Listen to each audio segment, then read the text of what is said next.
Todo mundo conhece a expressão brincar com fogo, né? É perigo. E agora, nesse período de festas juninas, a gente está mais perto do fogo, tem fogueira, tem, às vezes, fogos de artifício. Doutor, isso faz aumentar o número de pacientes nos hospitais?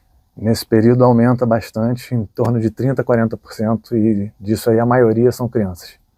Então, se você quiser entender mais sobre essa história, saber como se proteger e os cuidados quando você eventualmente se queimar, clica aqui embaixo e acompanhe a entrevista completa no Pode Mais Saúde que a gente está te esperando.